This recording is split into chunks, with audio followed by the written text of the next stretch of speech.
24/7 Laredo Talk Show is an independent and original news channel dedicated to local topics relating to everyday issues that affect Laredo, Webb County, and surrounding areas. Any comments made by guests are not a reflection of the views and opinions of the 24/7 Laredo team. However, we intend to offer a community program with wide-ranging views and opinions that reflect our community's people. No abusive or obscene comments toward any class of people or persons will be tolerated. We believe that an informed community is the way to move Laredo and Webb County forward. 24/7 Laredo Talk Show is open to any candidate running for office or any person who strongly believes in any issue that helps our community stay informed. If you would like to advertise on the show, you can email us at bordertown2020@gmail.com.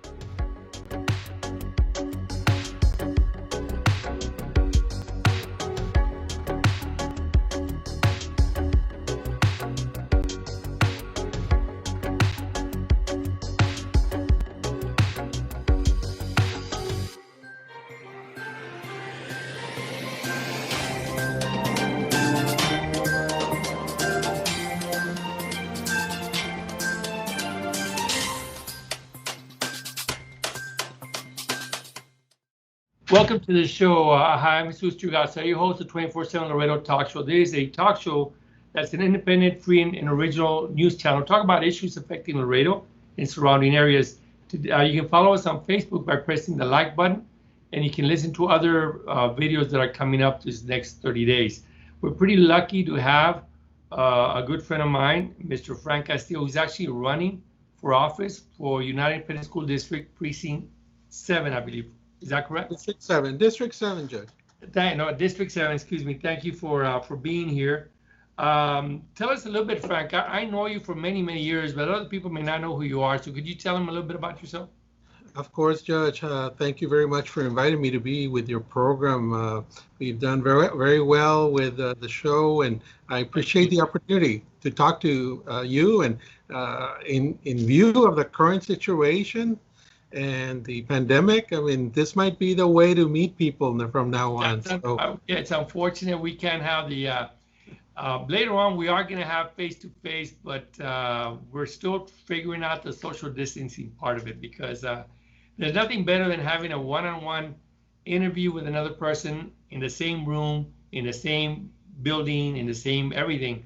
Right now, we all have to just do it in separate homes, different offices, and so on. So, but I appreciate you making it, Frank. Now, you are presently a probation officer, is that correct? Yes, Judge. I was going to call you Your Honor. Just old habits are hard to kick. That's okay. That's okay. Now, you're a probation officer, is that right? Yeah, Judge. I've been a probation officer for over 7 years. Prior to that, I was born and reared in Laredo. I went to Martin High School, and I went to TAMU, got my bachelor's in political science, and I continue getting my master's in public administration. I believe that my background, my education, and my knowledge of government really lends itself to a position as a Board of Trustees at U.I.S.D. I ran 4 years ago, if you recall, and I wasn't successful, but I am very much willing and able to, as they say, learn on the job, but at the same time offer my expertise in the field of government. And that is what U.I.S.D is. It's a government, and it's the largest employee number of employees in the sector, in the public sector, in the surrounding area. So U.I.S.D really has a lot of people it impacts and influences. So I'm happy to be running again. How many years, Frank, have you worked for government, or have you been involved with the federal government, now with the county government? Well, this was the state government. I became employed, first of all, in 1978 at MHMR under the state, and it was a state job. And I worked 4 years in mental health field. So I was a caseworker, and I learned a lot about mental health, and I learned a lot about our community and the needs that were needed. At that time, we didn't have a lot of certification in areas. So believe it or not, caseworkers did everything. We dispensed medication. We went ahead and did counseling, individual, group counseling, things that you don't see now per se. And it to me, it's not not a good thing that we did that. But first of all, because you have a lot of people with a lot of experience who cannot work in the field. Secondly, I went ahead and I worked for a Board of Pardons and Paroles, which renewed or changed into the Texas Department of Criminal Justice, and I worked there for approximately 30 years. I retired in 2008, and then I went. I just did anything that I could do. I unretired. Believe me, I lasted like 6 months, and I said no, I need to go do something else. What happened, Judge, is that I went and I actually worked for the Diocese of Laredo as administrative assistant to Bishop Tamayo. And then I worked at TAMU for another year using continuing education. I actually have done adjunct faculty in political science. And then in the last 7 years, I really thought that maybe this is an area that I could do more, and which was juvenile justice. Which you've been doing. I mean, obviously you've been doing case intervention for many, many years. So you more or less know the psyche of the human, I guess, of people very well. I think I do. I think I understand it. However, I am not the type to say I know it all. I definitely want to listen to people, hear people's ideas out, and that's what I bring to the table at the U.I.S.D. You know, I am not a know-it-all type of guy, but I am going to listen. Well, being specific concerning, since you handle juvenile cases, at least at this point, what goes on in the mind of a juvenile probation, I guess, case where you have young men and women or young boys and girls who probably violated the law and went through the juvenile system, and you have them in front of you? Are they thinking about, I mean, were they aware of their surroundings and the issues and the crime that they allegedly committed? I can answer that question, but first of all, let me just say, Judge, one of the things that I learned about adult criminal justice, of course, there were three main generalizations that we made. Was that most of them had issues or problems with substance abuse, a lack of education, which led to lack of employment. Those three areas. In juvenile justice, which is why I also took the time to do a little bit of research in what we're attacking juvenile justice, right? Juvenile delinquency, including truancy in the schools. I figured out my way was, at this time, what they lack is the same problem of substance abuse. They have a problem with substance abuse. We have it in the community. Juveniles use substances, illegal substances. The second one is education, which is where I'm going into. But the third is, it's not employment, it's the family dynamics, Judge. And if I may answer the question that way, we cannot sit back and believe that just because we academically educate somebody, that we're going to resolve the problems in the community. We have to really address the familial issues, the issues that happen with the parents. And so that is what I want to propose once, hopefully, I get elected into the school district, that we need to bring coalitions together in the community to address those needs that family have. We have right now people who are unemployed. We have people who lack sufficient food, things of that nature to provide for their families. And not only that, you might even have chronic mental health issues, bullying, things like that. We need to address that together. So those are the obstacles. Those are the obstacles that you see that you see about young people. Many young people go through, dealing with their home situations, home environment. Yes. But you also see a sense of imagination or a dream or motivation to continue to do they want to, even though they have all these issues, they still want to continue going to school? Well, I believe they do. Now, the thing is this, that we have to change the way we address and talk to them.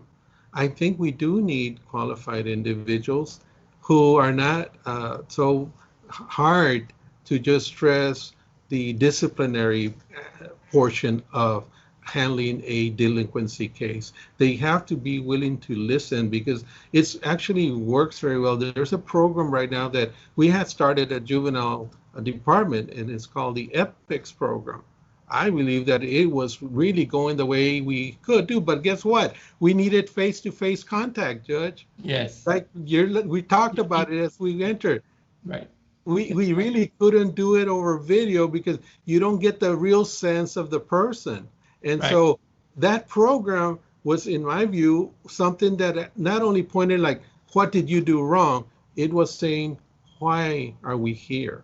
And so it kind of opened that helping relationship that is needed. And that is what I think that we're stressing, or should I say, we're lacking right now. Right. Not Then only that you, what drove you then, Frank, to decide to run for office?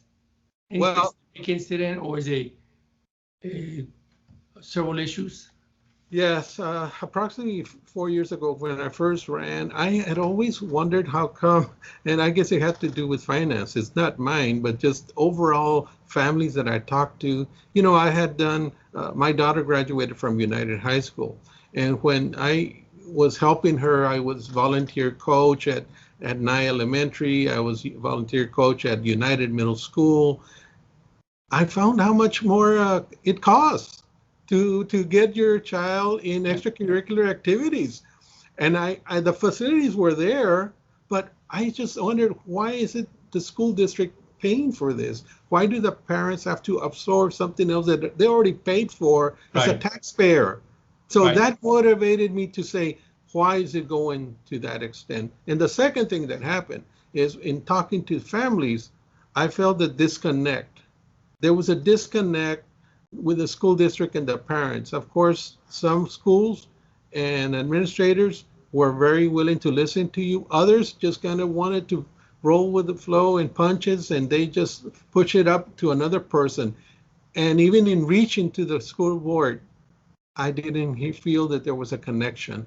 And so I decided if there was something I could do to change that, I was going to do it. And as a person who works for government, you feel like it was necessary for you to get involved and maybe put a more human touch Absolutely. to an empathy really with the parents, because the parents go through a lot. It's Absolutely. one thing to dress the kids, take them to school, but really they have to put up with those emotional issues, that the human dynamic that happens to the house. And I know families who put kids through the band programs and music programs, and they're it's paying, expensive. it's expensive. And the thing that bothers me more, or at least bothered me, and I hope to change that, is that we do need to have some kind of office that deals with these issues that the parents have. Right now, every parent has to go to their own schools and go through that. And I don't know about you, Judge, but too many times we don't want to hear the complaints because it might reflect bad on me as an employee. But if we had a centralized way to monitor, control the people who are actually having a concern brought up, I think that would be something that I want to have for office. Like an ombudsman office, where Sure. everything is sent to a particular place, and then you have a parent representative to talk to the schools. I mean, that's worked in other districts. Certainly. What do you think are the issues that affect the parents more specifically? Well, you talked about the parent, you did mention the parents, but are there financial issues, like you said, for parents to participate in school activities? Is it getting too expensive for parents, you think? Well, because we live in a community, at least countywide, that we do have a high poverty level. I mean, we do not all live, as we like to say or joke, at the plantation. 32% right? of our community has been in the poverty level for the last 30 years. It hasn't changed. So it hasn't changed, and yet we have the same requisites or requirements of those students that we would have somebody else. And there are outstanding students out there in the communities, like even Rio Bravo or even the Mines Road area, who want to educate. So that's partly part of the answer I have for you. I think that if we motivate them, and inspire them, which is in fact calling for the mission of the school district to inspire students to greater and greater opportunities. We have to approach it that way, that we have to at least provide the tools. And how do we do it, Judge? We do it with teachers. Teachers, if we want to address the needs of the students, we do it with teachers, and we need to have qualified teachers, but we have to compensate them sufficiently, and we have to provide them the benefits they need so they don't have to be worrying about that. Well, let me ask you, talking about teachers, do you see a sense of issues coming up to the board concerning U.I.S.D employees not being happy with their jobs, or there are issues that they want to resolve, like insurance and maybe the hours or their safety? Are those issues that we're experiencing right now, Judge? The fact that the teachers who might have a problem or fear of their own children contracting the coronavirus or COVID-19, having to take either their sick leave, and then it's going to run out. Or yes, the federal government's giving out two weeks to many of them to if they come up with a positive. But what if somebody else comes out positive in the classroom, or should I say, even in how they deal with them, minimal contact? What's going to happen? So yes, those issues are going to be coming up. And I just don't understand. It's hard for me to understand if a child or an employee turns out positive in a school, how are they going to handle the classroom where the child was positive? Are they going to have those rapid tests ready on a daily basis to give those kids to come back to school?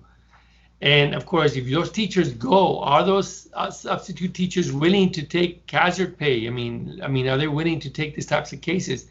I mean, there's just a lot of unknowns, and I just don't think probably we're ready yet to open the schools.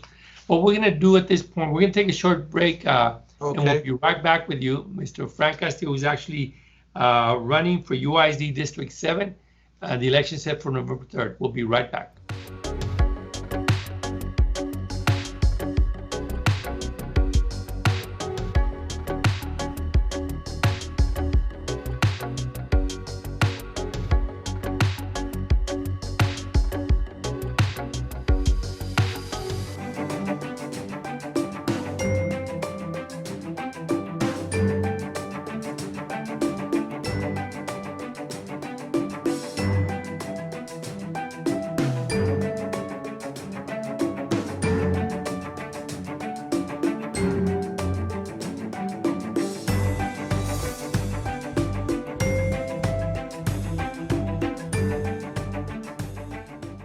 Welcome back to the show. This 24/7 Laredo Talk Show. We have Frank Castillo, who's a candidate for the U.I.S.D School District number 7, as I understand.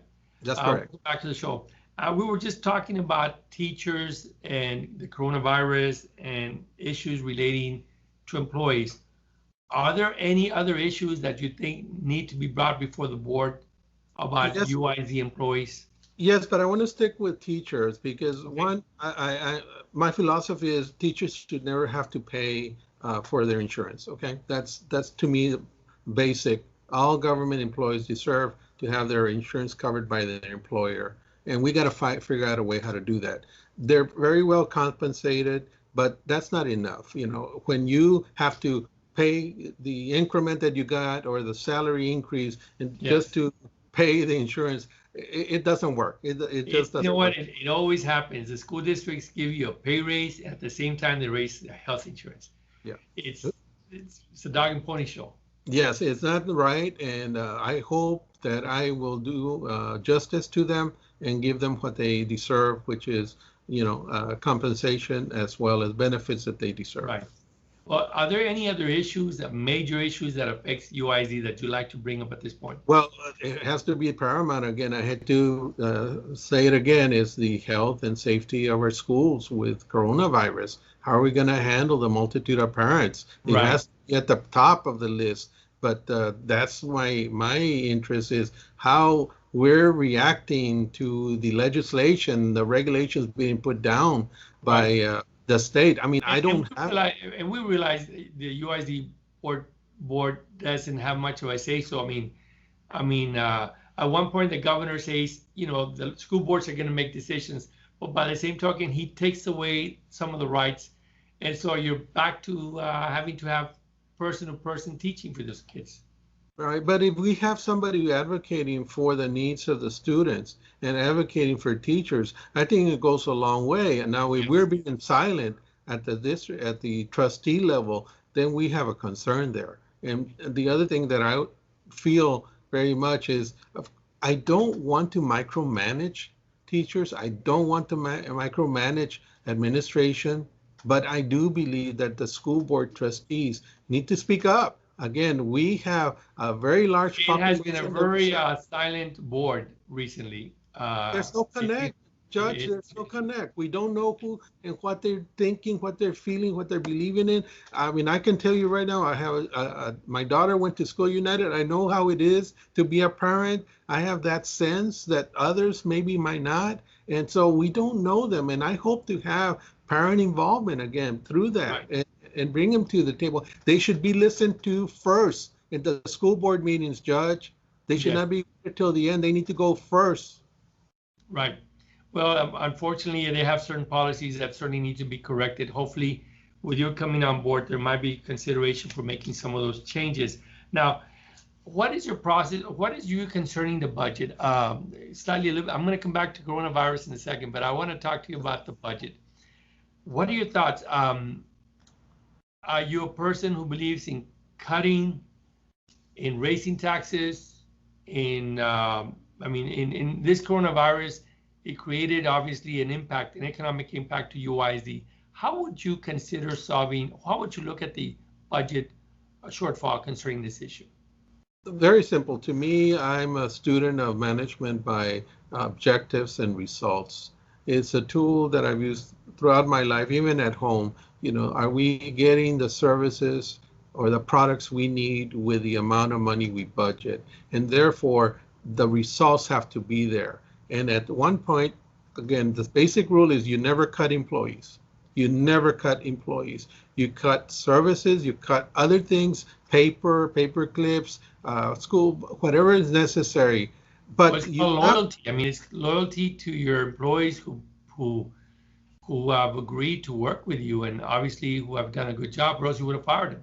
That's right. I know we're at will state, which is a terrible thing in my view. I mean, yeah, but if you're going to bring somebody in and tell them you have a job with me, don't go back on your word and say, no, now you don't.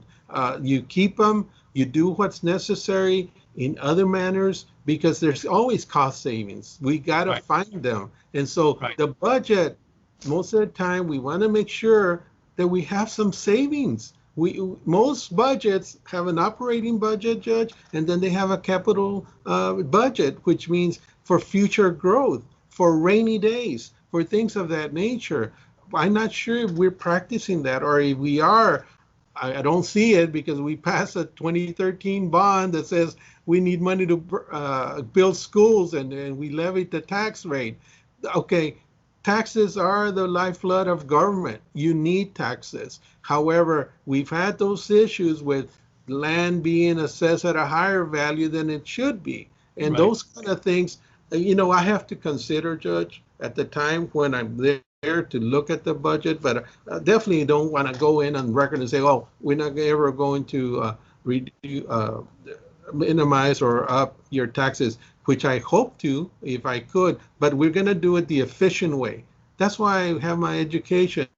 There are ways that we can become more efficient and effective in what we're doing. Are we delivering the service that we provide, that we said we were going to do? And that it comes from knowing and understanding budgets like I have and like I do. And it's about being effective and efficient with the money that you have.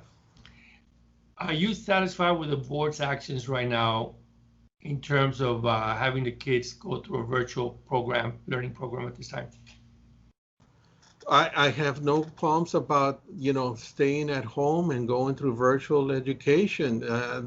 I don't know of any parent who wants to send their kid to school and risk their life. And so I think that opportunity has to be given to the parent.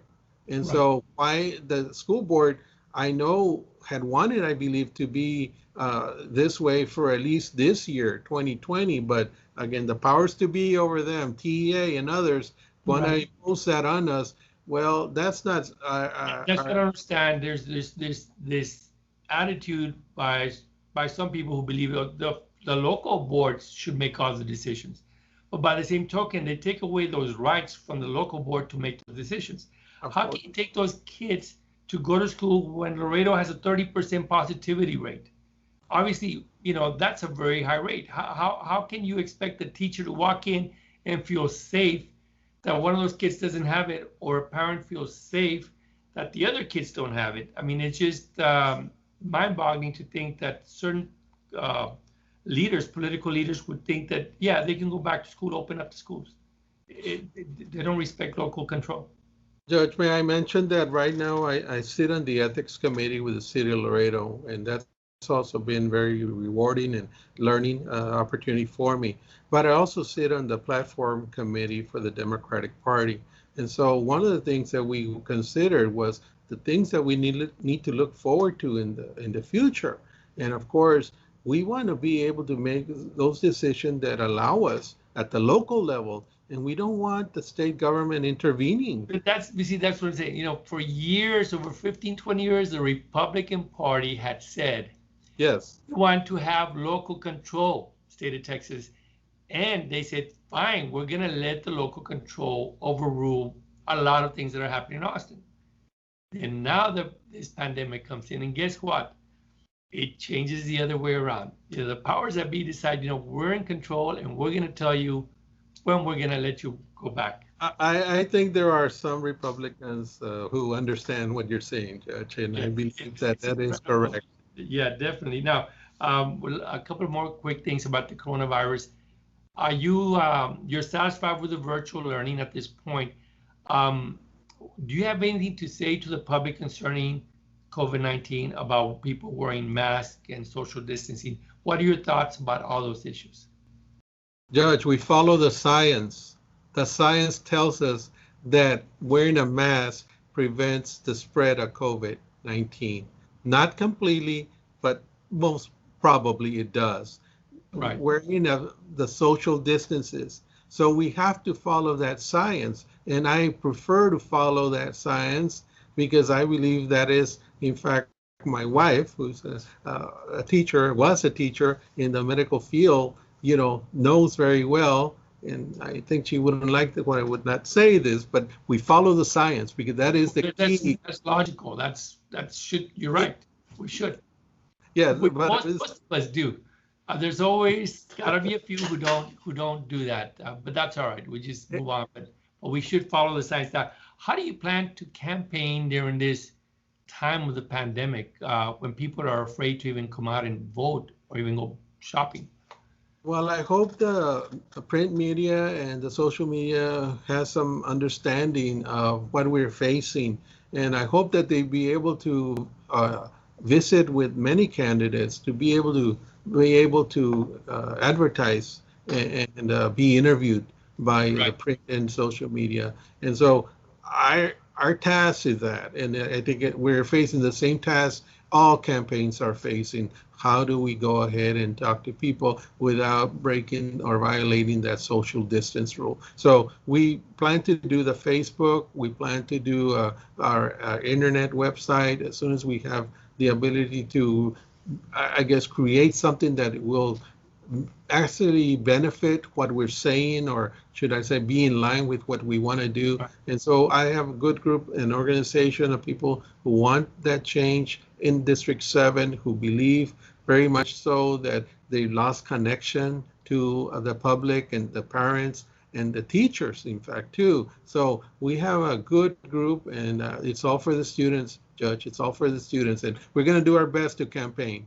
Well, let me ask you then, where can people reach you? They want to talk to you about volunteering or knowing more about your platform? Yeah, I'm on Facebook under Frank Castillo for U.I.S.D School Board District 7. I also have my personal cell number, 956-251-7109. Those two are the keys to contacting me at this time, and then I can route it to anybody who in our organization might be able to help, or in fact, that would be the key. Those two ways would be the way. And watching shows like yours, Judge. Well, I appreciate you doing that. Now, how do you, there's two candidates running, Yes. And in closing, what would you tell the public as they're considering voting for this particular position? Why should they Our vote for you? Yeah, our campaign and our focus in being proactive in helping parents and teachers and making sure that students are inspired to succeed in the working world in the future, to go on to college. We want to inspire them to go further. So we want to make sure that we address the needs of all students, even those who have had any issues before with problems with law, because no one should be left behind, as the cliche goes. And so we want to be able to address those, and we need to equip the schools properly. We need to bring coalitions together of different people, businessmen, people who have social services skills, and parents and teachers to collaborate, to bring together and help the students. And so Right. that is what I would ask the public to know, that that's the kind of candidate I'm going to come in. And if I am elected, I'll be able to address and bring those questions to the forefront. Again, we're not going to micromanage every school, but I did want to add one more thing to this in case people in the Clark area.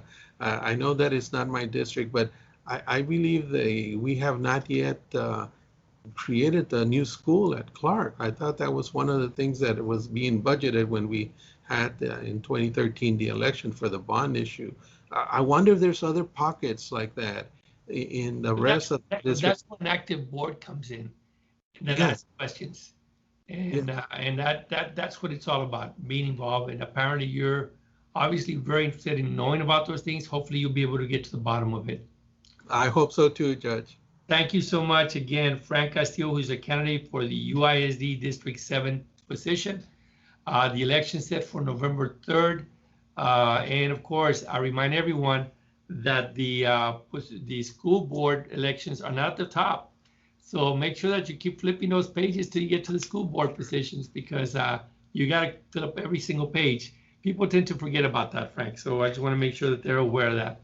Thank you, Judge. Thank you. No, and of course, election, of course, begins October 13th for early voting.